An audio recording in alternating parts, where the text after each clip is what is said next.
আসসালামু আলাইকুম ওয়া রাহমাতুল্লাহি ওয়া বারাকাতুহু। প্রতিটা জিনিসের কিছু আলামত থাকে, নির্দেশনা থাকে, যেগুলো দেখে এটা চেনা যায় যে এই জিনিসটা আসলে কোন জিনিস। যেমন এই যে রাত পার হলে শুরু হবে 16 ডিসেম্বর, রাত 12টা থেকে সূচনা হয়ে যায়। তো এই যে 16 ডিসেম্বরে দেখবেন যারাই ক্ষমতায় আসে, যারাই বিরোধী দলে থাকে, যারাই রাজনীতি করে, যারাই সরকারি চাকরি টাকরি করে, তাদেরকে কিছু ইবাদত বন্দেগী করা লাগে দেশীয় নিয়ম অনুসারে। এটাও ইবাদত, নির্দিষ্ট সিস্টেমে করতে হয়, নির্দিষ্ট পদ্ধতিতে করতে হয়। যদি পদ্ধতির মধ্যে একটু এদিক সেদিক থাকে তাহলে লোকে আবার লোকমা লাগিয়ে দেয়। যেমন একদিন আগেই দেখা গেল ডক্টর ইউনূস সাহেব গিয়ে ফুল দিয়ে আসলেন, কিন্তু পায়ের মধ্যে জুতা ছিল। এটা নিয়ে এক শ্রেণীর মানুষ ব্যাপক সমালোচনা, যে জুতা পায়ে দিয়ে সেখানে গেল, এটা তো মহাবড় বেয়াদবি হয়ে গেল। তাহলে যেতে হবে কিভাবে? যেতে হবে খালি পায়ে, দিতে হবে ফুল, আবার ফেরার সময় এমন ভাবে ফিরতে হবে বুকটা এদিকে থাকতে হবে, পিঠটা ওদিকে থাকতে হবে, নির্দিষ্ট কিছু নিয়ম কানুন আছে। যদি এর ব্যতিক্রম হয় সবাই মিলে লুকমা দিবে যে ইমাম সাহেবের তো ভুল হয়ে গেছে, ইমাম সাহেব তো সহিভাবে ইবাদতটা করতে পারে নাই। রাত পার হলেও শুরু হবে নির্দিষ্ট প্রক্রিয়ার ইবাদত। যদি এই প্রক্রিয়া ইবাদত না করে সবাই মিলে লুকমা দিবে, এই লোকটার মনে হয় দেশপ্রেম নাই, এই লোকটার মনে হয় চেতনা নাই, এই লোকটার মনে হয় এটা নাই ওটা নাই। তো আপনি যে দেশপ্রেমিক এবং দেশ শাসন করার উপযুক্ত, এটার প্রমাণ দিতে চাইলে আপনাকে ওই তরিকার ইবাদত করতে হবে। যদিও ইবাদতের আদেশ আল্লাহ দেন নাই, এই ইবাদতের আদেশ রাসূলুল্লাহ সাল্লাল্লাহু আলাইহি ওয়াসাল্লাম দেন নাই, তবে মানুষ নিজেরাই ইবাদত আবিষ্কার করে নিয়েছে। এর জন্য তারা জান খরচ করবে, মাল খরচ করবে, সময় খরচ করবে, কোটি কোটি টাকা ফুলের পেছনে ব্যয় করবে। রাস্তা ভাঙা থাকলে থাক না, 4 কোটি মানুষ ইতিমধ্যে দারিদ্র সীমার নিচে আছে, থাক না, সবাই না খেয়ে মরলে মরুক, তবুও ইবাদত তো ঠিক রাখতে হবে। এই ইবাদত গুলোকে বানিয়ে ফেলেছে চেতনার প্রতীক, বানিয়ে ফেলেছে দেশপ্রেমের প্রতীক। তো দুনিয়ার ক্ষেত্রে যদি তার চেতনার প্রকাশ ঘটানোর জন্য নির্দিষ্ট কিছু প্রতীক থাকে, নির্দিষ্ট কিছু জিনিস থাকে, তাহলে আপনি যে একজন মুসলমান, আপনি যে একজন ইমানদার, এর জন্য তো কিছু প্রতীক থাকা দরকার, এর জন্য তো কিছু আলামত থাকা দরকার, এর জন্য তো এমন কিছু বিষয় থাকা দরকার যেগুলো দেখলে বোঝা যাবে এ মুসলমান, আর যার ভেতরে নাই বোঝা যাবে সে মুসলমান না, সে অমুসলিম, সে বেঈমান। তাহলে যেই যেই জিনিস দেখে একজন মানুষ মুসলমান কিনা, একটা সমাজ মুসলিম সমাজ কিনা চেনা যায়, এর মধ্যে অন্যতম হলো নামাজ। আল্লাহ রাসূল সাল্লাল্লাহু আলাইহি ওয়াসাল্লাম বলেন, বাইনাল আবদি ওয়া বাইনাল কুফরি ওয়া শিরকি তারকুস সালাহ। একজন মুমিন বান্দা আর কুফর আর শিরকের মধ্যে পার্থক্যই হলো নামাজ ছেড়ে দেওয়া। মুমিন বান্দা নামাজ ছাড়ে না, আর কাফের আর মুশরিক যারা তারা নামাজ পড়ে না। তো মুমিন নামাজ পড়ে, এটাই তার ঈমানের আলামত। আল্লাহ রাসূল সাল্লাল্লাহু আলাইহি ওয়াসাল্লাম জিহাদে গেল, যদি দেখতেন যে কোনো এলাকায় আজান হচ্ছে, তিনি সেই এলাকায় কখনোই আক্রমণ চালাতেন না। আর যদি দেখতেন আজান হচ্ছে না, তাহলে বুঝে নিতেন যে টার্গেট ঠিক আছে এবং যে ইনফরমেশন পেয়েছেন ইনফরমেশনও ঠিক আছে, এটা কোনো মুসলিম এলাকা না, এটা ভিন্ন কোনো এলাকা। তো মুসলমানের শানি, এটা মুসলমান নামাজি হবে, মুসলমান নামাজকে আঁকড়ে ধরবে, কারণ ঈমানের পর সবচেয়ে গুরুত্বপূর্ণ বিধানের নামই নামাজ। এমন না যে পড়লে ভালো, না পড়লেও খুব একটা লস নাই। বাকি বহু বিষয় এমন আছে, হলে ভালো, না হলেও জাহান্নামী হতে হবে এমন কোনো ব্যাপার নাই। মাদ্রাসায় পড়লে ভালো, স্কুলে পড়লেই কেউ জাহান্নামী হবে এই ফতোয়া দুনিয়ার কেউ দেয় নাই, দিতেও পারবে না। গায়ের মধ্যে এই রকম সুন্নতি জামা যদি পরিধান করেন অবশ্যই ভালো, কেউ দ্বিমত করবে না, ভালো। কিন্তু আপনি যদি ব্যতিক্রম কিছু পরিধান করেন আপনি জাহান্নামী হয়ে যাবেন, এই টাইপের ফতোয়া কেউ দেয় নাই, দিতেও পারবে না। কিন্তু নামাজের বিষয়টা তো এমন না, রাখলে ভালো, পড়লে ভালো, না পড়লেও সমস্যা নাই। হ্যাঁ, এটা তাহাজ্জুদ নিয়ে বলা যেতে পারে, এটা নফল নিয়ে বলা যেতে পারে, এটা অতিরিক্ত যে ইবাদত গুলো আছে যেগুলো করলে মাকাম তো বাড়বে সেগুলো নিয়ে বলা যেতে পারে। যদি করে অবশ্যই ভালো, তবে না করলেও দোজখে যাবে না, না করলেও জাহান্নামী হবে না।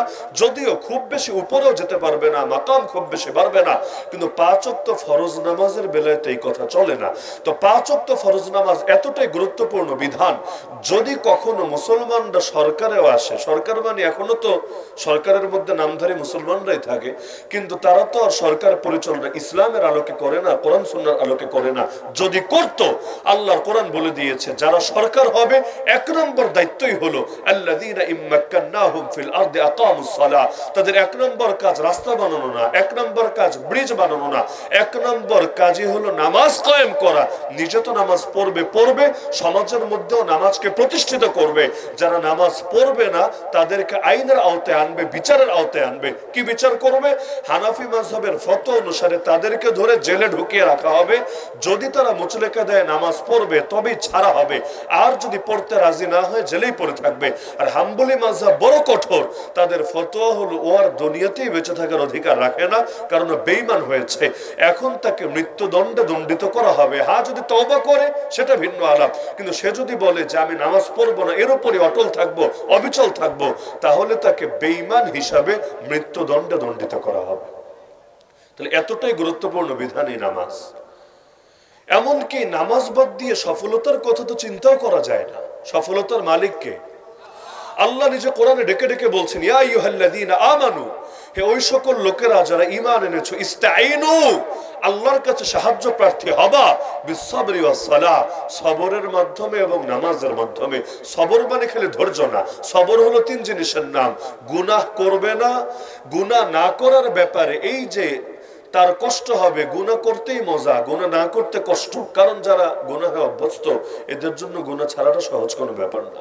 যারা নিয়মিত টিভি দেখে, হঠাৎ করে টিভি না দেখে থাকতে পারবে না। নিয়মিত গান শুনে, হঠাৎ যদি বলেন গান শোনো না, ঠিক মতো হয়তো ঘুমও আসবে না। নিয়মিত বিড়ি সিগারেট খায়, হঠাৎ করে বলবেন এখন থেকে আর বিড়ি সিগারেট খাবা না, দেখবেন আর মাথায় হয়তো ঠিক থাকবে না, মাথার মধ্যে পাগলামি চলে বসবে। তো গুনাহ করাটাই মজা, কিন্তু গুনাহ ছাড়াটা কষ্ট।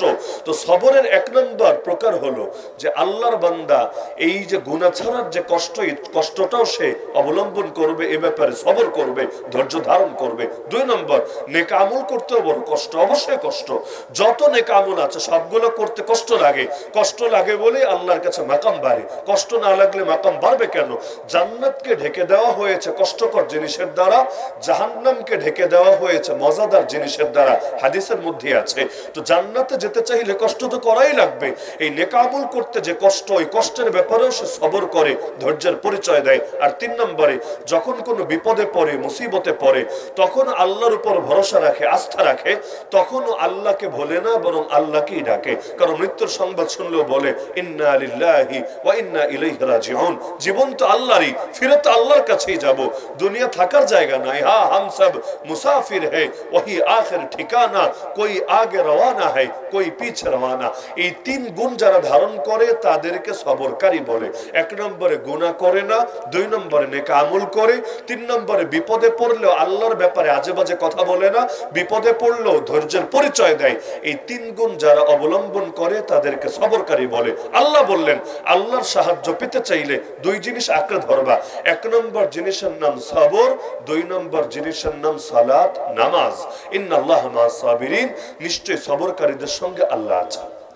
তো নামাজ যদি এতটাই গুরুত্বপূর্ণ হয়, আমরাও জানি যে ইসলামের ঈমানের পর সবচাইতে শক্তিশালী খুঁটির নামই হলো নামাজ।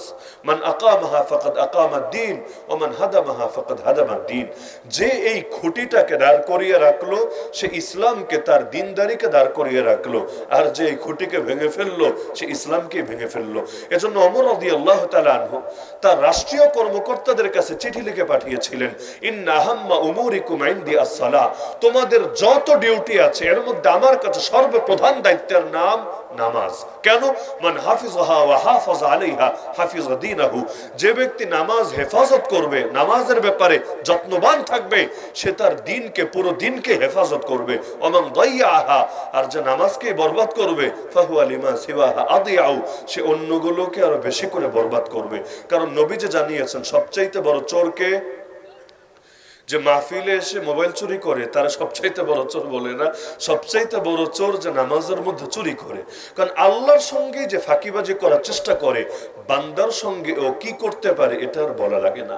তো এজন্য আমি প্রত্যেককে হাত জোর করে অনুরোধ জানাচ্ছি, যদিও এটা ইসলামী রাষ্ট্র না, এখানে আইন প্রয়োগ করে নামাজের জন্য কেউ আপনাকে বাধ্য করবে না, কিন্তু আল্লাহর দেওয়া আইনে বান্দার জন্য যথেষ্ট, নতুন করে আলাদা আইন লাগবে না। তো আল্লাহ যে আমাদের উপর নামাজকে অবধারিত করেছে সবাই যেহেতু জানি, সবাই যেহেতু মানি, সুতরাং আসেন এখন থেকে বাস্তবে প্র্যাকটিস শুরু করি। না করলে কি হবে, হালকা কয়েকটা ধারণা দেব, এবং নামাজ পড়লে কি হবে এটার ব্যাপারে হালকা ধারণা দিয়ে আলোচনার ইতি টানবো। এক নম্বরে, নামাজ যদি কেউ না পড়ে কি হবে, সবগুলো বাদ দিয়ে শুধু ফজরটাই বলি। আব্দুল্লাহ বিন ওমর রাদিয়াল্লাহু আনহু বলেন, ফজরের ব্যাপারটা এজন্য আনছি, আমি মনে করি বাংলাদেশের মধ্যে যাদের ফজর ঠিক ওদের বাকি সব ওয়াক্ত ঠিক, যাদের ফজরে ভেজাল ওদের সবকিছুতে ভেজাল। যে আল্লাহর বান্দা নিয়মিত ফজর পরে ওর জোহর মিস হবে, ওর মাগরিব মিস হবে, ওর জুমা মিস হবে, এগুলো কল্পনা করা যায় না। কিন্তু যে আল্লাহর বান্দা ফজরে জাগার কোনো ইচ্ছাই পোষণ করে না, ইচ্ছা পোষণ করা মানে কি, যে অন্তত অ্যালার্ম দিয়ে রেখেছে কিন্তু অ্যালার্ম বেজেছে টের পাইনি, এমন যদি হয় তাও আশা করে যে আল্লাহ মাফ করতে পারে। কিন্তু ও অ্যালার্মও লাগায় নাই, কাউকে ডাকতেও বলে নাই, জাগার কোনো আগ্রহও নাই, ঘুমাতেও গিয়েছে অনেক দেরি করে, আবার ঘুম ভাঙার জন্য কোনো ধরনের তার প্রস্তুতিই নাই, তাহলে কিভাবে মনে করতে পারি যে সে আল্লাহর বান্দা ফজর নামাজ পড়ার ব্যাপারে ইচ্ছা ছিল? ফজর পড়তে কয় মিনিট লাগে? 10 মিনিট, 20 মিনিট, এই এতটুকু সময়ের জন্য সে ঘুম কোরবান করতে রাজি না, তাহলে কিভাবে ভাববো সে ফজরের ব্যাপারে আন্তরিক ছিল? অথচ আব্দুল্লাহ বিন ওমর রাদিয়াল্লাহু তাআলা আনহুমা বলেন যে আমরা আমাদের সময় মানে সাহাবীদের জামানায়, আমরা আমাদের সময় ফজরে এবং এশায় যদি কাউকে অনুপস্থিত দেখতাম, আসা না বিহি জান্না, আমরা তার ব্যাপারে মন্দ ধারণা পোষণ করতাম, তার ব্যাপারে মুনাফিকের ধারণা পোষণ করতাম। খুঁজতেন যে কে কে ফজরে আছে আর এশায় আছে। এশাটা আমাদের খুব একটা ঝামেলা হয় না, ওই জামানায় হতো। কি জন্য? এখন তো আমরা ঘুমাই দেরি করি, কিন্তু মুরব্বীরাও ভালো জানবেন, যখন এই এত বেশি দেশে বিদ্যুৎ টিদ্যুৎ ছিল না, এখন থেকে ধরেন 20 বছর 30 বছর 40 বছর আগে মানুষ কিন্তু এত বেশি রাত জাগতো না। কি জন্য জাগবে রাত? টেলিভিশনও নাই, টেলিভিশন দেখবে, বিদ্যুৎও নাই, চায়ের দোকানে গিয়ে আড্ডা মারবে, আর মোবাইল নামক এই মহামারী তো নাই, অভিশাপ তো নাই, ঢুকে ফেসবুকে ঘন্টার পর ঘন্টা কাটাবে, হোয়াটসঅ্যাপ, মেসেঞ্জার, ইমো, ইউটিউব, এগুলোতে সময় দেবে নাই, তাহলে কি করবে? তো মানুষ মোটামুটি তাড়াতাড়ি ঘুমায় যেত, আর সারাদিন যখন কাজ করতো। এখন তো দৈহিক পরিশ্রমের কাজ খুব কম করে, গ্রামাঞ্চলের মানুষ তো টুকটাক করে, শহরে দৈহিক পরিশ্রমের মানুষ মধ্যবিত্তদের মধ্যে তো বলতে গেলে কমে গেছে। এখন মাথার কাজ বেড়েছে, তবে শরীরের কাজ কমেছে। এজন্য দেশে ব্রয়লার মুরগির সংখ্যাও বেড়েছে। ব্রয়লার মুরগি মানে মানুষের মধ্যে যেগুলো ব্রয়লার মুরগি, ওই ক্যাটাগরির না। তো এখন দেখা যাচ্ছে এই যে আগে তাড়াতাড়ি ঘুমায় যেত, তো অনেক সময় এমন হতো সারাদিন ধরে কাজ করেছে, মাগরিবের নামাজ পড়ে বাসায় আসার পর আর শরীর টেকে না, বরং জলদি জলদি ঘুম চলে এসেছে। আর এশার নামাজ পড়া সুন্নত তো কোনটা? স্বাভাবিকভাবে আমরা তো ওক্ত আসার পর খুব বেশি দেরি করি না। ওক্ত যদি আসে 40-এ, দেখবেন 45-এ আজান হয়ে গেছে, 7টার মধ্যে নামাজ শুরু হয়ে গেছে। কিন্তু ইসলামের বিধান অনুসারে এশার নামাজ পড়া স্বাভাবিক সুন্নাত টাইম হলো রাতকে, রাত মানে সূর্যাস্ত থেকে শুরু করে পরে আবার যখন আপনার ফজরের টাইম হবে, এই পুরো টাইমটাকে আপনি 3 ভাগে ভাগ করবেন। 3 ভাগে ভাগ করে ওই 1 ভাগ যখন হবে, সুলুসুল লাইল বলে, রাতের 1/3 যখন হবে, সেটা হলো এশার নামাজ পড়া সুন্নাত টাইম। আমাদের অনেক মাদ্রাসাগুলোতে আলহামদুলিল্লাহ আমলটা চলে। সুলুসুল লাইল কত হবে? এক এক সময় এক এক রকম, ধরেন 9টা, 9:15, 9:30, 9:45, এগুলোর আশপাশে ঘুরপাক খেতে থাকে। মাদ্রাসাগুলোতে আমল করাটা বেশ সহজ এবং এতে ভালো হয়। সহজ কেন? কারণ সেখানে বাইরের মুসল্লি কমই থাকে, মাদ্রাসা মসজিদে ছাত্ররাই বেশি। আর ছাত্রদের জন্য মাগরিবের পরের টাইমটা লম্বা হলেই সুবিধা। কেন? পড়াশোনার মূল টাইমই হলো ফজর পর আর মাগরিবের পর। এই 2 টাইমে মেধা অনেক ভালো কাজ করে আলহামদুলিল্লাহ, মুখস্থ করাটাও সহজ। তো মাগরিবের পরের সময় যত বেশি লম্বা হবে ছাত্রদের জন্য সুবিধা, তারা আরো ভালো পড়াশোনা করতে পারবে। আর নামাজ যদি 9:30, 9:30 পরে মুসল্লি কমার কোনো আশঙ্কা নাই, মুসল্লি যা আছে তাই থাকবে। তাহলে বলবেন যে আমরা এলাকার মসজিদগুলোতে আগে কেন পড়ি?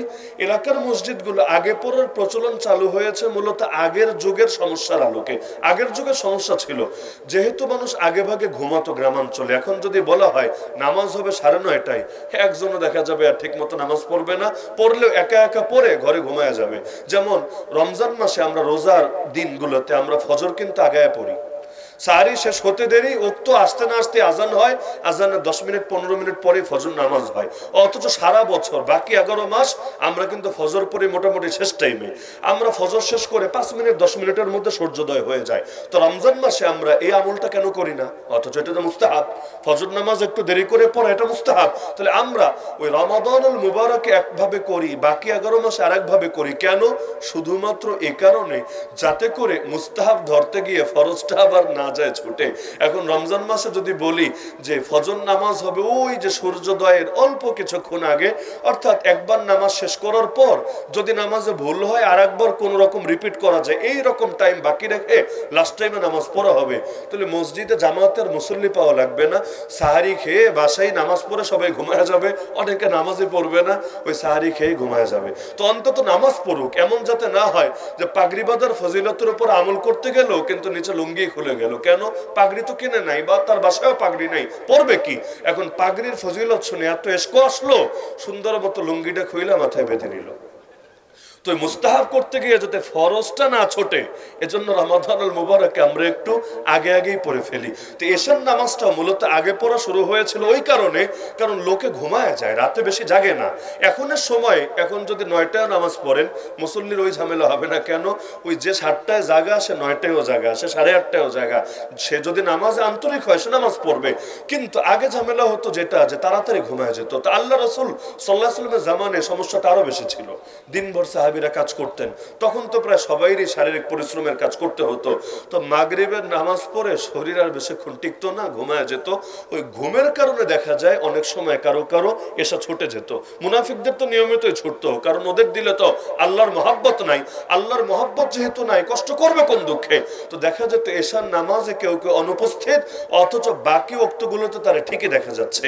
এজন্য আব্দুল্লাহ বিন ওমর বলছেন, আমরা এশা আর ফজরে চেক দিতাম, যদি দেখতাম এশায় নাই ফজরে নাই, তার কোনো ওজরও নাই, সে এলাকায় আছে, সে বাইরে সফরেও নাই, তাহলে আমাদের মনে একটা খুঁতখুঁতানি চলে আসতো যে এইটা মনে হয় মুমিন না, এটা মনে হয় মুনাফিক। কি বুঝলেন এখান থেকে? যে যেই নামাজের ব্যাপারে মানুষের গাফলতি বেশি হওয়ার আশঙ্কা আছে, ওই নামাজের দ্বারা প্রকৃত ঈমানের পরিচয় পাওয়া যায়। বর্তমান বাংলাদেশে কারা ঈদের নামাজ পড়ে এটা দেখে ইমানদার চেনা যাবে না। ঈদের নামাজ অনেক শাহবাগী নাস্তিকও পড়ে। জুমা নামাজ কারা পড়ে এটা দেখেও চেনা যাবে না। কেন? বহু সেকুলার, ইসলামের বহু বিধান নিয়ে যাদের চুলকানি, এরকম লোকেরা জুমা নামাজ পড়ে। এগুলো একটা ফ্যাশন হয়ে গিয়েছে। ওই পূজা, যেমন অনেক মুসলমানও গিয়ে পূজার দিনে পূজা দেয়, এটাকে কোনো পাপ মনে করে না, বরং এটাকে একটা ট্রেন্ড, একটা স্বাভাবিক ঐতিহ্যের ব্যাপার মনে করে। একইভাবে ওই জুমা নামাজ, ঈদের নামাজ এমন অনেক লোক পড়ে, ইসলামের বহু বিধান নিয়ে যাদের চুলকানি আছে এগুলো পরে একটা সামাজিকতার মতো করে, তার একটা স্বাভাবিক রুটিনের মতো করে, তার দিলে আল্লাহর মহাব্বত থাকে না। তো ফজর নামাজ এই টাইপের মুনাফিকরা ভুলেও পড়তে পারে না। ফজর নামাজ পড়তে পারে একমাত্র যাদের দিলে আল্লাহ আছে, আল্লাহর মহাব্বত আছে। তো এই জন্য ফজর, আসর আর এশা এটা নিয়ে প্রচুর হাদিস পাওয়া যায়, এমন এমন ফজিলত। যেমন আসরের ব্যাপারে হাদিসে আছে, আল্লাহ রাসূল সাল্লাল্লাহু আলাইহি ওয়াসাল্লাম বলেন, মান ফাতাতহু সালাতুল আসরি, যে ব্যক্তির আসরের নামাজ ছুটে গেল, ফাকাদ হাবিতা আমালুহু, তার জিন্দেগীর সব আমল বরবাদ হয়ে গেল। বড় ভয়ানক হাদিস। যদিও এটার বিভিন্ন ব্যাখ্যা করেছেন মুহাদ্দিসিনে কেরাম, কিন্তু হাদিসের অর্থটা কিন্তু বেশ ভয়ানক। যে ব্যক্তির আসরের নামাজ ছুটে গেল, তার আমল বরবাদ হয়ে গেল। অন্য বর্ণনায় আছে ফাকান্নামা উতিরা আহলুহু ওয়া মালুহু, যেন তার ফ্যামিলি এবং তার মাল সব ধ্বংস হয়ে গেল। অর্থাৎ তার ফ্যামিলি আর তার মাল ধ্বংস হয়ে গেলে তার যতটা ক্ষতি হতো, এক আসরের নামাজ ছুটে যাওয়ার দ্বারা এর সমান ক্ষতি তার হয়ে গেল। এক বুজুর্গের ঘটনা আছে, মসজিদে আসলেন, এসে দেখলেন যে আসরের নামাজ শেষ করে সবাই বের হয়ে যাচ্ছে, তার দেরি হয়ে গেছে। এটা অনেক সময় হতে পারে, ওই যে বিভিন্ন সময় নামাজ 15 মিনিট করে আগায় না, এমন হলো যে আগের দিন কোনো কারণে এলাকায় ছিলেন না, বাইরে গিয়েছিলেন, আপনি জানেন না যে ওক্ত এগিয়ে চলে এসেছে। আর আগে তো আর মাইকও ছিল না, মাইকে আজানও ছিল না, স্বাভাবিকভাবে মুখ দিয়ে আজান দিত, সবার কানে অস্পষ্ট না। তো ওই বুজুর্গ একটা টাইম ধরে মসজিদে এসেছেন, আগে এই টাইমে নামাজ হতো, কোনো কারণে নামাজটা এগিয়ে আনা হয়েছে। এখন তিনি এসে দেখেন সব মুসল্লি বের হয়ে যাচ্ছে, তিনি মসজিদের দরজায় চুপ করে দাঁড়িয়ে আছেন, চোখ বেয়ে পানি গড়িয়ে পড়ছে। একে একে একে একে তার সামনে দিয়ে বের হতে হতে সব মুসল্লি বের হয়ে চলে গেল। এবার তিনি আরো বেশি জোরে কান্না শুরু করে দিলেন। তিনি বললেন যে আমার সবচাইতে বেশি কষ্ট লাগলো দুই কারণে। এক নম্বরে তো কষ্ট লেগেছিল আমি নামাজ পাই নাই, জামাত পাই নাই, এ কারণে। কিন্তু এর চাইতে বেশি কষ্ট লাগলো এই যে আমার সামনে দিয়ে একে একে এতগুলো মানুষ চলে গেল, একটা লোকও আমাকে সান্ত্বনা দিল না। আজকে যদি আমার বাচ্চা মরার খবর পেত ঠিকই সান্ত্বনা দিত, আমার কোনো মাল সম্পদ চুরি ছিনতাই ডাকাতি হতো আমাকে অবশ্যই সান্ত্বনা দিত। কিন্তু এই যে আমার আসরের নামাজটা বরবাদ হয়ে গেল জামাতের সঙ্গে, একটা মানুষ আমাকে সান্ত্বনা দিল না, অথচ এর ক্ষতি ওইটার ক্ষতির চাইতে অনেক বেশি ছিল। এজন্য কোরআনে আল্লাহ আসরের নামাজ নিয়ে আলাদা গুরুত্ব দিয়েছেন। হাফিজু আলা সালাওয়াত, বান্দারা নামাজের ব্যাপারে যত্নবান হবা, ওয়াসসালাতিল উস্তা, বিশেষ করে মধ্যবর্তী নামাজ। মধ্যবর্তী নামাজ কি?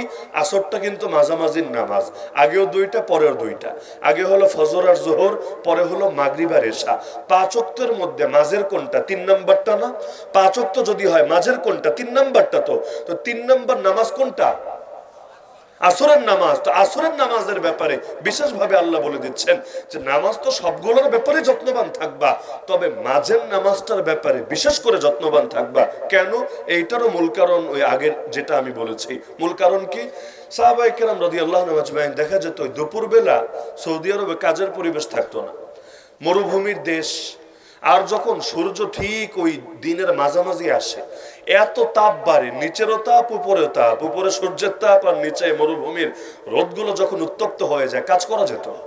তারা এসে ওই টাইমটা একটু বিশ্রাম করতেন, খাওয়া দাওয়া করে কিছুক্ষণ বিশ্রাম করতেন, যেটাকে কাইলুলা বলে। কাইলুলা সুন্নত, সবাই জানেন কাইলুলা সুন্নত। কেন? কারণ যারা কাইলুলা করে তারা শেষ রাতে আল্লাহর সামনেও দাঁড়াতে পারে।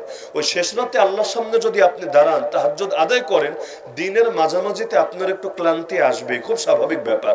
আমাদের মাদ্রাসাগুলোতে এই আমলটা করা হয়। দেখা যায় যেহেতু শেষ রাতে উঠে দেওয়া হয়, হেফজখানার বাচ্চাদেরও উঠানো হয়, অনেক জায়গায় কিতাবখানার বাচ্চাদেরও উঠে দেওয়া হয়। যদি একান্ত তাহাজ্জুদের টাইমে না উঠায়, অন্তত ফজরের জামাতে 40 মিনিট 50 মিনিট আগে প্রায় সব মাদ্রাসায় উঠায়। তো এত আগ থেকে ওই যে পড়াশোনা শুরু করলো, ফজরের আগে পড়লো, ফজরের পরে পড়লো, এরপর 5-6 ঘন্টা ক্লাস করলো, তারপর জোহর করলো, জোহরের পরে আবার তাকরার করলো, তো দেখা যায় কিছুটা শরীরে ক্লান্তি চলেই আসে। এজন্য তাদেরকে আসরের আগে, আমরা আমাদের মাদ্রাসায় রুটিন আমল করি, আসরের 1 ঘন্টা আগে ছেলেরা ঘুমাবে। আসরে 1 ঘন্টা আগে ঘুমালে কি হবে? দিনের মাঝামাঝিতে বিশ্রামের কারণে তার আগের ক্লান্তিটা কেটে যাবে। এরপর বাকি টাইমটা সে আবার মেহনত করতে পারবে এবং পরের দিন রাতের বেলা উঠতে পারবে। আর যদি এমন হয় দিনের মাঝামাঝি বিশ্রাম না হয়, পরের রাতে ঘুম এত ভারী থাকে, রাতের বেলা আর ওঠা যায় না। তো সাহাবায়ে কেরাম যেহেতু দুপুর বেলা একটু বিশ্রামে যেতেন, অনেক সময় এমন হতো যে দেখা গেল ঘুম এত লম্বা হয়ে গিয়েছে, আসরের সময় টেরি পান নাই, আসরের নামাজ ছুটে গেছে। তো যেই নামাজে মেহনত বেশি, কষ্ট বেশি, ওই নামাজে ঈমানের প্রমাণও বেশি। এজন্যই আল্লাহ রাসূল জানিয়ে দিলেন যে আসরের নামাজের গুরুত্ব এত বেশি, যার আসর ছুটে গেল ওর যেন ফ্যামিলি ধ্বংস হয়ে গেল, ওর যেন সব মালই বরবাদ হয়ে গেল।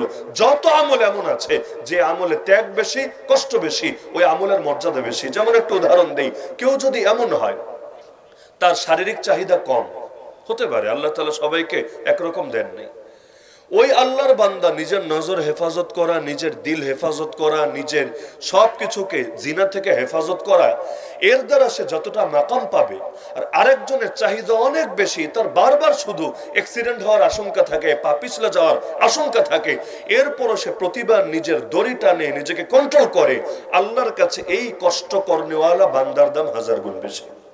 যে অন্ধ, চোখেই দেখে না, এটা ভাবার কারণ নাই যে চক্ষুষ্মানের চাইতেই চোখ হেফাজতের কারণে তার মাকাম বেশি বেড়ে যাবে। বরঞ্চ যার দেখার যোগ্যতা আছে, শক্তি আছে, তারপরও সামনে দিয়ে সুন্দরী রূপসী হেঁটে গেলে তাকায় না, একমাত্র আল্লাহর ভয়, একমাত্র আল্লাহর ভয়, আল্লাহর কাছে এই বান্দার মাকাম যাবে 1000 গুণ বেশি বেড়ে। এজন্য হাদিসে কুদসিতে আছে, আল্লাহর ভয়ে যে নিজের নজরকে নত রাখবে, তাকাতে সক্ষম, তাও তাকাবে না, আল্লাহ নিজে বলেন আবদালতুহু ঈমানান ইয়াজিদু হালাওয়াতাহু ফি কলবি, আমি তার দিলের হালতকে এমন ঈমানের হালত দ্বারা পরিবর্তন করব যে ঈমানের মজা আর মিষ্টতা সে অনুভব করতে পারবে। তাহলে দেখতে সক্ষম যদি নাই হতো, এই মাকাম কিভাবে পেত? দেখতে সক্ষম, তাও দেখে নাই, আল্লাহ দিলের মধ্যে ঈমানের মজা ঢেলে দিবেন। গুনাহ ছাড়ার মধ্যে যে কি মজা, এটা কোন বক্তা জিন্দেগিতে ভাষায় প্রকাশ করে বোঝাতে পারবে না। একমাত্র যে আল্লাহর ভয়ে গুনাহ ছেড়েছে, সুদের অফার এসেছে তার কাছে, তবুও সুদ খায় নাই, সাময়িক হয়তো কষ্ট হবে, দিলে আলাদা এক ধরনের সুখ থাকবে। তার কাছে ঘুষের বিভিন্ন সুযোগ এসেছে, তবুও জড়ায় নাই, দিলের মধ্যে আলাদা সুখ পাবে। ব্যাংকে চাকরি করে, সুদী ব্যাংকে, মাসালা জানলো যে এটা তার জন্য জায়েজ নেই, হারাম, এখন তাকে এটা চাকরি ছাড়তে হলে হয়তো বহু ঝামেলা পোহাতে হবে, আর 1 লাখ টাকার বেতন ছেড়ে 30-40 হাজার টাকার বেতনের চাকরিতে হয়তো ঢুকতে হবে।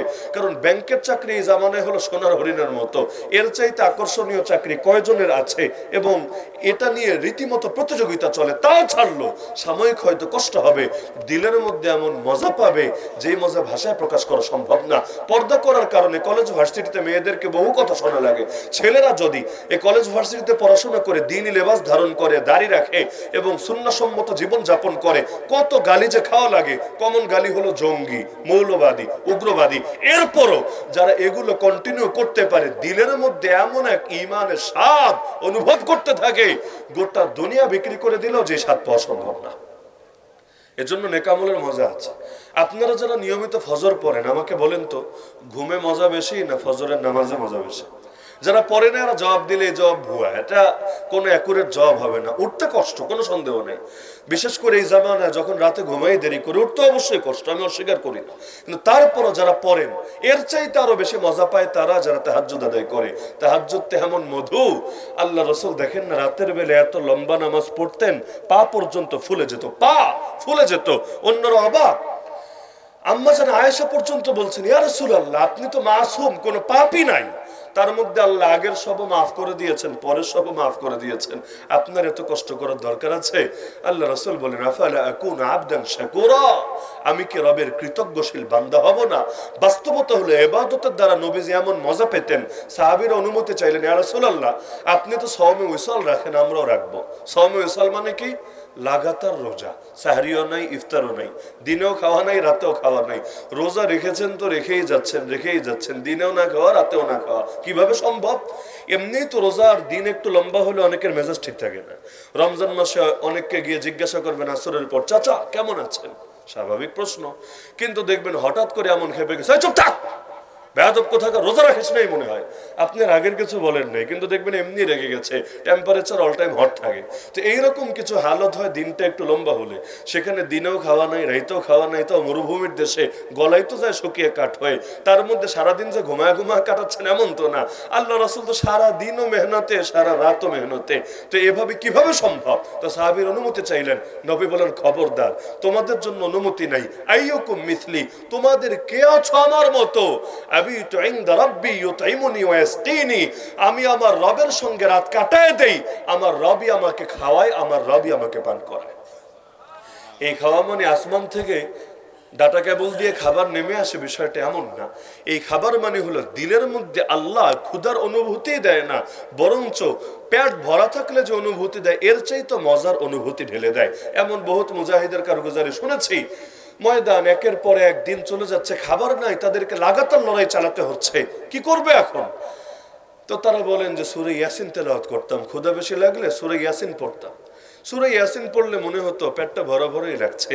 কিভাবে যেন আল্লাহ তাআলা গায়বী ভাবে ক্ষুধার অনুভূতি দূর করে দিতেন। কারাগারে তো আমরা নিজেরাই প্রত্যক্ষ করেছি। কারাগারে আপনি যাবেন আর টুকটাক ডিপ্রেশন আসবে না, এটা সচরাচর হওয়ার কথা না। কারণ বিভিন্ন বালা মুসিবত লেগেই থাকবে। দেখবেন জামিন হয় হতে নিয়েও আবার হয় না। আমার নিজেরই না হলেও শুনানি হয়েছে অর্ধ শতকের বেশি। এর মধ্যে জামিন হওয়ার পর 40 দিন লেগেছে বের হতে। প্রতিদিন মনে হয় এই তো আজকে, এমনকি 40 দিন লাগে না সচরাচর, করে 1 দিন 2 দিনের মধ্যেই হয়ে যায়, বেশি থেকে বেশি 7 দিন 10 দিন। যখন 1 মাস পার হয়ে গেল মনে হচ্ছিল মনে হয় আর কাজ হবে না। ওই বেডিয়ার যেমন সাজা খাটা শেষ, এখনো জেলখানায় বন্দি, এখনো বছরের পর বছর এভাবেই মনে হয় দিন যাবে। আবার কখনো দেখা যায় বিভিন্ন জনের ফ্যামিলি দুঃসংবাদ আসে, বাবা নাই, মা নাই, বড় নেতা না হলে তো প্যারোলও মুক্তি পায় না।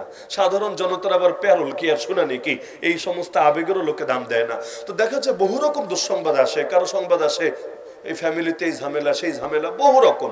তো এখন টুকটাক ডিপ্রেশন আসে, মানসিক পেরেশানি আসে। কারাগারে কতজনকে দেখেছে আত্মহত্যা করার চেষ্টা করে, বারবার বাঁচতেই চায় না তারা। ওই সময় আলহামদুলিল্লাহ আল্লাহ তাআলা 2 চোখে 1 বছর পর্যন্ত দেখিয়েছেন, যারা কোরআন তেলাওয়াতকে আঁকড়ে ধরে, মন খুব খারাপ, কোরআন নিয়ে বসে গেল, কণ্ঠ ছেড়ে পড়তেই থাকলো। আল্লাহর এই আয়াতের বাস্তবতা নিজ চোখে দেখেছি। আলা বিযিকরিল্লাহি তাতমাইন্নুল কুলুব, আল্লাহর স্মরণে দিল ঠান্ডা হয়, দিল প্রশান্ত হয়, দিল থেকে সব ডিপ্রেশন দূর হয়ে যায়। কোরআন তেলাওয়াত করতে দেরি, কলিজা ঠান্ডা হতে দেরি না, অন্তর থেকে সব দুঃখ বেদনা দূর হতে দেরি না। তো ইবাদতে আলাদা মজা আছে। আল্লাহ রাসূল এই মজা পেয়েছেন বলেই লম্বা লম্বা ইবাদত করেছেন। এখনো যারা ইবাদতের মজা পেয়েছে ওরা রশি দিয়ে বেঁধে রাখতে পারবেন না ইবাদত থেকে দূরে। দেখবেন ইবাদতের সময় ঠিকই ছটফট শুরু করে দিয়েছে, এইটাই বাস্তবতা। তো এই নামাজের দ্বারা যে মুক্তি আসে, নামাজের দ্বারা যে প্রতিটা বিপদ আপদ থেকে বান্দা বের হতে পারে, এর বহু ঘটনা আপনারা নিয়মিত হয়তো মসজিদগুলো তো শোনেন, তালিমের হালকাগুলো তো শোনেন। আমি একটা ঘটনা শুধু স্মরণ করিয়ে দিচ্ছি, যেটা সহিহ বুখারীতে আছে। এমন এক ঘটনা যেখানে দেখা যাচ্ছে আল্লাহর বান্দার মুক্তির কোনো পথই নাই, কিন্তু আল্লাহ তাআলা নামাজের বরকতে সেখান থেকেও মুক্তি দিয়ে দিয়েছেন। এক বুজুর্গ ছিল যার নাম হলো জুরাইজ। লোকে বলতো জুরাইজ আল আবিদ, আবিদ মানে ইবাদতকারী বুজুর্গ, আর তার নিজের নাম হলো জুরাইজ। তিনি দীর্ঘকাল পর্যন্ত ইবাদতের মধ্যেই পড়ে থেকেছেন। বনি ইসরাইলের ব্যক্তি ছিলেন। আল্লাহ রাসূল সাল্লাল্লাহু আলাইহি ওয়াসাল্লাম তখনও দুনিয়াতে আসেন, এর বহু আগের কথা। তো জুরাইজ আল আবিদ সে একটা খানকা বানিয়ে নিয়েছিল। খানকার মূল অর্থই হলো খালওয়াত গাহ, নির্জনতার জায়গা, যেখানে একাকী ইবাদত বন্দেগী করা যায়, কেউ এসে ডিস্টার্ব করে না, দুনিয়ার ঝায় ঝামেলা আওয়াজ টাওয়াজ আসে না। এখন তো খানকার শাব্দিক অর্থ লোকে বোঝে না, এটা আবার ভিন্ন অর্থ দাঁড়িয়ে গিয়েছে। তো খালওয়াত গাহ, সেখানে সারাদিন তিনি ইবাদত করেন আর করেন আর করেন। হঠাৎ করে একদিন তিনি নামাজ পড়ছেন, এমন সময় তার মা এসে তাকে ডাক দিল, জুরাইজ, বাবা জুরাইজ। বুড়ি মা, অসুস্থ মা, বাসা থেকে কষ্ট করে এসেছে, কোনো একটা জরুরতের জন্যই হয়তো এসেছে, এসে বাচ্চাকে ডাকছে একবার দুবার বারবার। তো বাচ্চা তো সাড়া দেয় না, বাচ্চা তো নামাজে। এদিকে মা তো আর বলতে পারে না সে নামাজে না, সে কিসের মাঝে। মা ডাকছে, সে জবাব দিচ্ছে না, তার কানে যাচ্ছে, কিন্তু সহিহ বুখারীতে শব্দ আছে, সে পেরেশান, এখন কি করবে? উম্মি ও সালাতি, উম্মি ও সালাতি, আমার মা আমার নামাজ, আমার মা আমার নামাজ। মানে মাকে প্রাধান্য দিবে, নামাজকে প্রাধান্য দিবে, বুঝতে পারছে না। পরবর্তীতে সে চিন্তা করলো, না নামাজকে প্রাধান্য দিব, নামাজকে প্রাধান্য দিব, মাকে প্রাধান্য দিব না। কারণ একদিকে আল্লাহর বিধান, আল্লাহর ইবাদত করছি, আর আরেকদিকে মায়ের ডাক। আরে মা থাক, পরে আমি আল্লাহর ইবাদত শেষ করি, পরেরটা পরে দেখা যাবে। যদিও এটা মাসালা না। মাসালা হলো, আপনি যদি নফল নামাজে থাকেন আর আপনার বৃদ্ধ বাবা, বৃদ্ধ মা, অসুস্থ যাদের বিভিন্ন ওযর থাকে, আপনাকে ডাক দেয় এবং আপনি বুঝতে পারছেন যে তার এখন আর্জেন্ট দরকার, আপনি এটা যদি না করেন তিনি দিলে কষ্ট পেতে পারেন। তাহলে আপনার জন্য করণীয়, নফল নামাজ যদি হয় আপনার জন্য করণীয়, নামাজ ছাড়েন, নামাজ ছেড়ে গিয়ে আগে তার ওযরটা পূরণ করেন, তারপরে এসে নামাজ আদায় করেন, নফলিত, পরে এসে আবার পড়ে নেন, সমস্যার কিছু নাই। আল্লাহ তাআলা কোনো পাপ দিবে না আপনাকে, কিন্তু বেশি যদি দেরি হয়, তিনি যদি কষ্ট পান, এটা আপনার জন্য ঝামেলা হবে, এটাই মাসালা। কিন্তু ফাকিহুন ওয়াহিদুন আশাদ্দু আলা শাইতানি মিন আলফি আবিদ। বুজুর্গ হলেই হয় না, এলেম থাকা লাগে। যাদের এলেম থাকে এরা শয়তানের উপর হাজার হাজার ইবাদতকারীর চাইতে বেশি ভারী। বাংলাদেশে বেদাত ছড়িয়েছে কিভাবে জানেন? বেদাত ছড়িয়েছে সবচাইতে বেশি মূর্খ বুজুর্গদের মাধ্যমে। বুজুর্গ হয়তো বুজুর্গ, কোনো সন্দেহ নাই, পরবর্তীতে ওই তরিকায় হয়তো বহু ভণ্ড ঢুকেছে, বহু ধান্দাবাজ, বহু ব্যবসায়ী গিয়ে ঢুকেছে, ওগুলোর কথা আলাদা। কিন্তু অনেক ভালো ভালো বড় মানুষও বেদাতের বিভিন্ন রীতিনীতি চালু করে গিয়েছে। কেন? কারণ তার আল্লাহর প্রেম আছে, নবীজির প্রেম আছে, মহব্বত আছে, কিন্তু প্রেম কিভাবে আদায় করতে হয় এই জ্ঞানের মধ্যে দুর্বলতা আছে। তো প্রেম খালি থাকলে চলে না, প্রেমের প্রকাশ কিভাবে ঘটাতে হয় ওই তরিকাও জানা লাগে। বউরে মহব্বত করলে চলে না, ওই মহব্বতের প্রকাশ কিভাবে করতে হয় এইটাও শরীয়ত থেকে শেখা লাগে। যদি এমন হয় মাসিকের টাইমে গিয়ে মহব্বত প্রকাশ করা শুরু করে দিয়েছে, আল্লাহ রাসূলের লানত পড়বে তার উপরে। যদি এমন হয় স্বাভাবিক রাস্তা ছেড়ে ভিন্ন রাস্তায় গিয়ে সে তার চাহিদা পূরণ করতে শুরু করেছে, আল্লাহ লানত পড়বে। তো দেখা যায় বৈবাহিক বন্ধনের মধ্যেও আল্লাহ লানতে, আল্লাহর গজবে আক্রান্ত হতে পারে। এই জামান এরকম বহুত কুঅভ্যাস মানুষের মধ্যে ছড়িয়ে গিয়েছে। তো শুধু মহব্বত দিলে থাকলেই চলে না, মহব্বতের প্রকাশেরও নির্দিষ্ট নিয়ম কানুন আছে। তো আল্লাহকে ভালোবাসবেন ভালো কথা, নবীজিকে ভালোবাসবেন ভালো কথা, কিন্তু এই ভালোবাসার হক কিভাবে আদায় করবেন এটাও আপনাকে শিখতে হবে। এমন যাতে না হয় আল্লাহকে ভালোবাসতে গিয়ে আপনি সীমালঙ্ঘন করে ফেললেন, রাসূলুল্লাহকে ভালোবাসতে গিয়ে সীমালঙ্ঘন করে ফেললেন। এগুলোই হয়, আল্লাহ রাসূলকে ভালোবাসতে বাসতে আল্লাহ সমান বানায় ফেলে, আবার নিজের পীরকে ভালোবাসতে বাসতে রাসূলের চাইতে উপরে উঠায় ফেলে। আল্লাহ রাসূলকে সাহাবীরা সেজদা দিতে পারেন নাই, নবীজি অনুমতি দেন নাই, আর সে তার পীররে গিয়ে সেজদা দিতে শুরু করে দিয়েছে। আরে আল্লাহ রাসূল শিখিয়েছেন কিছু চাইলে একমাত্র আল্লাহর কাছে চাইতে হবে, আর সে গিয়ে কবরে গিয়ে চাচ্ছে, আরে আব্বা আমারে দাও, বিয়ে হয়েছে এতকাল ধরে বাচ্চা কাচ্চা হয় না, তুমি আমার একটা বাচ্চা দিয়ে দাও। এই যে এক আজিব ফাইজলামি আর শিরকি মহড়া শুরু করেছে, এমনকি সেজদা পর্যন্ত দিচ্ছে কবরে গিয়ে। কি দেয় না সেজদা? একজন দুজন, হাজার হাজার মানুষ যারা দেয়, ওরা হিন্দু না, ওরা খ্রিস্টান না, ওরা বৌদ্ধ না, বরং ওরা নিজেদেরকে আল্লাহ প্রেমিক, নবী প্রেমিক মনে করে। তো বুজুর্গ হলেই হয় না, এলেম থাকা না। এলেমহীন বুজুর্গরা বহুত খতরনাক, বহুত খতরনাক। বিশেষ করে যদি তার ফ্যান ফলোয়ার্স তৈরি হয়। একা একা থাকলে ঝামেলা কম, যেমন সাধারণ মানুষ। আমাদের উস্তাদরা আমাদেরকে বলতেন, যখন মাদ্রাসায় নতুন ভর্তি হতাম ওই সময়, শোনো, পান্তা ভাত পচলেও গন্ধ হয়, বিরিয়ানি পচলেও গন্ধ হয়, তবে দুইটার গন্ধ সমান হয় না। পান্তা ভাতের গন্ধের চাইতে বিরানি পচার গন্ধ অনেক বেশি নিকৃষ্ট এবং ভয়ঙ্কর হয়। তো তোমরা সাধারণ থাকতে সাধারণই থাকতা, তাহলে নষ্ট হলেও তোমার নষ্ট তোমার একার উপরেই থাকতো, নিজের মধ্যে সীমাবদ্ধ থাকতো। কিন্তু মাদ্রাসায় এসেছো, এখন আলেম হতে যাচ্ছ, যদি আল্লাহ তাআলা তোমাদেরকে কবুল করেন হয়তো এক মোমবাতির দ্বারা হাজার লক্ষ মোমবাতি জ্বলে উঠবে। কিন্তু যদি বিরানি পচে যায় তাহলে শুধু একাই পচবা না, গোটা জাতি তোমার সঙ্গে পচবে। এজন্যই বলে জাল্লাতুল আলিম জাল্লাতুল আলম, আলেমের পদস্খলন গোটা জাতির পদস্খলন, কারণ আলেমকে মানুষ অনুসরণ করে। তো এখন সেই বুজুর্গ তিনি তার মায়ের ডাকে সাড়া দিলেন না, মা দিলে বড় কষ্ট পেলেন, বদদোয়া দিয়ে ফেললেন। যদিও কথাবার্তা সাবধান হওয়া উচিত সকলে। আমরা অনেক সময় আমাদের বাচ্চাদেরকে না বুঝেই বদদোয়া দিই, আবেগের মাথায় দিই, সিরিয়াস থাকি না, দিয়ে ফেলি। কত মহিলা আছে বাচ্চারে বলে তোর উপর ঠাডা পড়ুক, সেও সিরিয়াস ভাবে বলছে তা না, এমনি একটা রাগের মাথায় বলে ফেলছে তোর উপর ঠাডা পড়ুক।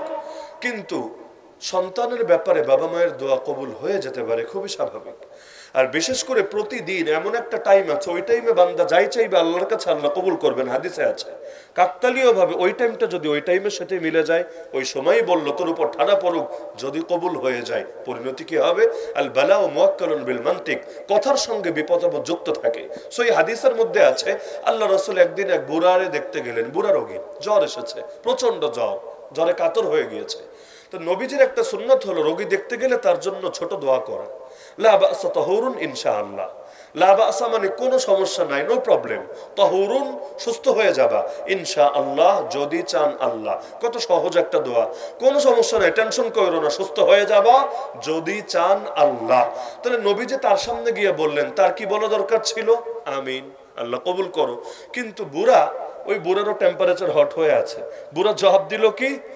বাল হিয়া হুম্মা তাফুর আলা শাইখিন কাবীরিন তুজিরুহুল কুবুর। আরে চুপ করো, এই জ্বর কমবে না, এই জ্বর বাড়বে, বাড়তে বাড়তে এই বুড়ারে কবরস্থানে পৌঁছাবে। নবী বললেন সুস্থ হয়ে যাবা, সে বলল না সুস্থ হবে না, এই জ্বর বেড়ে বেড়ে কবরে পৌঁছে যাবে। তো নবী বললেন কি? সে বলল কি? আল্লাহ নবী বললেন ঠিক আছে, নাম ইজান, তাহলে তাই হোক, তুমি যা বলেছো তাই হোক। এটা বলে নবী যে চলে আসলেন। বাস্তবে জ্বর বেড়ে গেল, আর সুস্থ হলো না, ওই জ্বরেই মরে বেচারা কবরে গিয়ে পৌঁছে গেল। তো ওই মা জুরাইজাল আবিদের মা একটা বদদোয়া দিয়ে ফেললো, হে আল্লাহ আমার পুত্রকে তুমি মরণ দিও না যতক্ষণ না সে বেশ্যার মুখ দেখে। ভয়াবহ বদদোয়া। হে আল্লাহ তুমি আমার পুত্রকে মৃত্যু দিও না যতক্ষণ না সে বেশ্যার মুখ দেখে। তো লাস্ট বাক্যটা আবার একটু হালকা আছে, বেশ্যার মুখ দেখা পর্যন্ত বলেছেন, আর কিছু না, বেশ্যার মুখ দেখে। আল্লাহ তাআলা দোয়া কবুল করে ফেললেন। বুজুর্গের তো খবর নাই, তিনি তো ইবাদত বন্দেগী চালায় যাচ্ছেন, এদিকে মা তো মনে কষ্ট নিয়ে চলে গেল। এর কিছুকালের মধ্যে দেখা গেল কিছু হিংসুক, প্রতিটা ভালো মানুষেরও কিছু দুশমন থাকে, বরঞ্চ বাস্তবতা এটা ভালো মানুষের দুশমনই বেশি থাকে, খারাপ মানুষের দুশমন বেশি থাকে না। কারণ খারাপে খারাপে তো আবার একটা কলবে কলবে মিল থাকে। আল জিনস ইয়ামিলু ইলাল জিনস, জাতি স্বজাতির দিকে ধাবিত থাকে। ইসরায়েল আর আমেরিকা, ইহুদি জাতি আর খ্রিস্টান জাতি, দুই মেরুর দুই জাতি, দুই মেরুর দুই জাতি সারা জীবন সম্পর্ক ছিল সাপ আর বেজের মতো। ইহুদি আর খ্রিস্টানের ইতিহাস পড়ে দেখেন, সারা জীবন সাপ বেজের মতো সম্পর্ক ছিল। নবী ঈসাকে পর্যন্ত ইহুদিরা মানতে পারে নাই, তারা হত্যা করার জন্য ঘর পর্যন্ত ঘেরাও করিয়েছিল। তাহলে এত বেশি দুশমনী ছিল যাদের মাঝে, তারাও কিনা এক হয়ে গিয়েছে মুসলমানরা দমাবে বলে, মুসলমানরা মারবে বলে। এই সিরিয়া স্বাধীন হলো, এক সপ্তাহ এখনো হয় নাই। এই স্বাধীন সিরিয়ার মধ্যে পর্যন্ত ইসরায়েল আমেরিকা যৌথভাবে বোমা হামলা শুরু করে দিয়েছে। কেন? কারণ দেশ স্বাধীন হবে এটা ভালো জিনিস, কিন্তু মুসলমানদের হাতে স্বাধীন হবে, ইসলামী শরীয়ত কায়েমের দিকে যাবে, এইটা তো মেনে নেওয়া যায় না। এখানে হিন্দুত্ববাদীও যা, ইহুদিবাদীও তা, খ্রিস্টবাদীও তা, সবাই এসে এখানে আর ভেদাভেদ রাখে না। তো শয়তানে শয়তানে মিল থাকে, তো ভালো মানুষ নিয়ে তাদের অনেকেরই মনে কষ্ট থাকে। এজন্যই নবীদের দুশমন থাকে। নবীদের দুশমন কেন থাকবে? নবীদের কোনো অপরাধ আছে নাকি? ওই অপরাধ না থাকাটাই সবচেয়ে বড় অপরাধ। কারাগারে অনেক বি ক্লাস টাইপের লোকেরা আমাদের চোখে দেখে, মাঝে মাঝে অনেক ভালো ভালো আলেমকে বলে বসতো। যেমন ধরেন তার সামনে বসে সিগারেট খাচ্ছে, না করতে নেই, এখানে সিগারেট খেও না। সবচাইতে বেশি ঝামেলা হতো প্রিজন ভ্যানে। প্রিজন ভ্যান বুঝেন? ওই যেই গাড়িতে করে আসামিদের আনা নেওয়া করে কোর্ট থেকে জেলে, জেল থেকে কোর্টে, ওই যে একটা গাড়ি উপর দিয়ে সামান্য একটু ফাঁকা, বাকি পুরোটাই ঘেরাও দেওয়া। তো এমনি তো দম বন্ধ হওয়া অবস্থা, তার মধ্যে যদি 40 জনের মধ্যে 30 জন 35 জনই সিগারেট টানে, বাকিরা বাঁচবে কিভাবে? এদের তো একেবারে বমি আসার উপক্রম হবে। তাহলে বলে মতো সহ্য করতে পারে না, না করতো এগুলো করো না। মাঝে মাঝে এই টাইপের জব দিত, এখন ভালো মানুষ আসতে এসেছে, এত ভালো মানুষ হলে জেলে আসলে কোন দুঃখে? ওই ফাজিল কে বুঝাবে? ফ্যাসিবাদের দেশে অপরাধ না করাটাই সবচাইতে বড় অপরাধ। 2021-এ যারা গ্রেফতার হয়েছে, অপরাধ তো এটাই ছিল, কেন মোদির সামনে বেয়াদবি করেছে, কেন ভারতীয় আধিপত্যবাদের বিরুদ্ধে অবস্থান নিয়েছে, কেন হিন্দুত্ববাদীর কলেজে আঘাত করেছে, এই অপরাধ কেন করে নাই, বরং অপরাধের বিরুদ্ধে অবস্থান নিয়েছে। এই জন্যই তাদেরকে, নবীদেরকে যেভাবে জেলে ঠেলে দিয়েছে, তাদেরকেও ধরে ধরে জেলে ঠেলে দিয়েছে। কিন্তু কে বুঝাবে কারে? তো এখন সেই বুজুর্গের কিছু হিংসুক তৈরি হলো, তারা টার্গেট করলো বুজুর্গের মুখে চুনকারি লাগাতে হবে। কিভাবে লাগাবে? কাউকে পচাতে চাইলে সবচাইতে কার্যকর অস্ত্র দুইটা, এক হলো নারী কেলেঙ্কারি আর এক হলো আর্থিক কেলেঙ্কারি। যত বড় ফিগার হোক, আমেরিকার প্রেসিডেন্টই হোক না, ওই ট্রাম্পের নামেও আছে, বেডিদের মামলা আছে যে কোন পর্ন স্টারের সাথে নাকি জোর করে আবার কাজ করেছে। এমনি পর্ন স্টার, তার মধ্যে আবার জোর করা, বিশাল ব্যাপার স্যাপার। তো এখন দেখা যায় অনেক বড় বড় ব্যক্তিত্বের নামেও যদি এই রকম কোন অভিযোগ দাঁড়ায়, এমনি দেশ ফ্রি সেক্সের দেশ, কিন্তু তার মধ্যেও একটা প্রেসিডেন্টের নামে যদি দাঁড়ায় যে নারী কেলেঙ্কারি আছে, ব্যাস ওর ক্যারিয়ারে আঘাত পড়বেই। আর্থিক কেলেঙ্কারি, এইটাও কোনো সমাজ ভালো চোখে দেখবে না। যদি নাস্তিক হয়, ওরাও ভালো চোখে দেখবে না, মানুষের আস্থায় ঘাটতি হবেই। তো যে কাউকে পচাতে চাইলে কমন ট্যাগে দুইটা, নারী কেলেঙ্কারি, আর্থিক কেলেঙ্কারি। আল্লাহ রাসূল সাল্লাল্লাহু আলাইহি ওয়াসাল্লামের সাথে তো মুনাফিকরা এই কাজ করেছে। আম্মাজান আয়েশা রাদিয়াল্লাহু আনহার সাথে অপবাদ দেয় নাই কেন? টার্গেট তো মূলত আম্মাজান না, টার্গেট তো মূলত রাসূল। কিন্তু তার ঘরের নারীকে যদি পচাতে পারে, তাহলে আল্লাহ রসুলের প্রতিও মানুষের দিলের মধ্যে একটু নেগেটিভ ধারণা আসবে, আস্থায় ঘাটতি দেখা দেবে, ব্যাস এটাই ওদের সফলতা। তো এখন বুজুর্গের ব্যাপারে কিভাবে একটা নারী কেলেঙ্কারি লাগাবে? তো একটা বেশ্যা মহিলাকে অনেক টাকা দিয়ে ভাড়া করলো, তাকে দায়িত্ব দিল তুমি যে কোনো ভাবে বুজুর্গরে বিছানা পর্যন্ত নিবা, পরবর্তীতে তার থেকে তুমি বাচ্চাও নিবা, ব্যাস এইটাই তোমার কাজ, আর কিছু করা লাগবে না। তো বেশ্যার কাজ তো বেশ্যাগিরি করা, তার কাছে বড় ব্যক্তিত্বই কি আর ছোট ব্যক্তিত্বই কি। এবার সে সেজে গুজে গিয়ে বারবার বুজুর্গের দৃষ্টি আকর্ষণের চেষ্টা চালাচ্ছে, কিন্তু যতই দৃষ্টি আকর্ষণের চেষ্টা চালায়, বুজুর্গ আর তার দিকে দৃষ্টি দেয় না। কারণ নেক্সট সূরাতে যে ফিতনা সেগুলোর ব্যাপারে বেশি সচেতন থাকতে হয়, না হলে ঈমান রক্ষা করা যায় না। নেক্সট সূরাতে ফিতনা মানে কি? হুজুর মেসেঞ্জারে দিনী বোন মাসালা জানতে চাচ্ছে, আসসালামু আলাইকুম দিয়ে যে ভাই যান আমার এই মাসালাটা জানা দরকার। এখন নেক্সট সূরাতে এসেছে মেসেঞ্জার এই মতো হোয়াটসঅ্যাপে মাসালা জানবে বলে, অথবা এমনি স্কুল কলেজে পড়াশোনা করে, তবে একজন আরেকজনের সাথে বন্ধুত্ব হয়েছে, কেন ফজরের সময় একজন আরেকজনকে ফোন দিয়ে জাগিয়ে দিবে বলে, ইবাদত বন্দেগী ঠিকঠাক ভাবে হয় কিনা খবর নিবে টেবে বলে। এই টাইপের ভালো নিয়ত দিয়ে যেগুলো শুরু হয়, ওগুলোর দ্বারা খতরা এবং বিপদ আরো বেশি হয়। এমনকি অনেক সময় এর দ্বারা অন্তরে মোহর পড়ে যায়, তখন ইবাদতের তৌফিক তো হয় না, মানুষ আর হেদায়েতের উপরে থাকতে পারে না। জেনে বুঝে যে পাপ করা হয়, ওই পাপের জন্য অনেক সময় নগদে আল্লাহর গজব নেমে আসে। তো এখন বুজুর্গ তো সচেতন এই ব্যাপারে, ফিতনার ব্যাপারে, এখন কোনোভাবেই তার দৃষ্টি ফেরাতে পারে না। এবার টার্গেট করলো, যাক টাকা তো যা খাওয়ার খেয়েছি, টাকা তো আর এখন কিডনি বেসলেও বের হবে না, কিন্তু এখন কি করার, বুজুর্গ তো তাকাই না।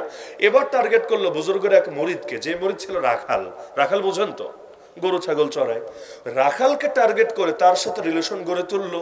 আর বিছানায় না গেলে তো রিলেশন আবার পূর্ণতা পায় না, তার বিছানায় নিয়ে গেল, নিয়ে গিয়ে বডি প্রেগনেন্টও হয়ে গেল, এক পর্যায়ে বাচ্চাও হলো। বাচ্চা হওয়ার পর তো সবাই, এলাকা তো গরম, কারণ ওর স্বামী নাই, ওর বাচ্চা হয়েছে, এলাকা কি আর ঠান্ডা থাকবে? শীতের দিনেও তো গরম হবে, স্বাভাবিক ব্যাপার। তো এখন সবাই মিলে শুরু করেছে, এই মহিলার বাচ্চা আসলো কোত্থেকে, তাকে গিয়ে ধরেছে।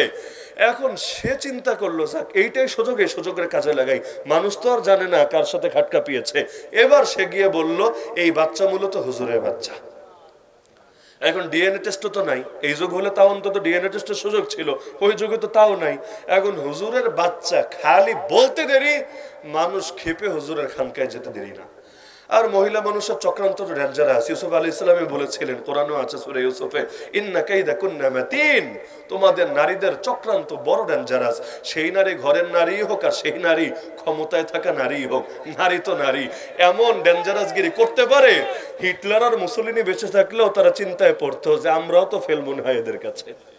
তো এখন দেখা যায় যখন এই চক্রান্ত শুরু হয়েছে, এবার তো আর কারো কোনো এদিক সেদিক তাকানো নাই, কারণ মহিলা যদি অভিযোগ তোলে মানুষের তো তদন্তেরও প্রয়োজন অনুভব করেন। এই বাজারে আপনারা যদি কেউ জড়ায়া ধইরা মহিলা মানুষ চিল্লায় বাঁচাও বাঁচাও বাঁচাও, আপনি কিচ্ছু করেন নাই, আপনার গায়ে পড়ে এসে চিৎকার চেঁচামেচি করছে, তবুও দেখবেন মানুষ ওই বেডির কথা শুনে আপনার সামনে এসে হিরোগিরি দেখাতে শুরু করেছে।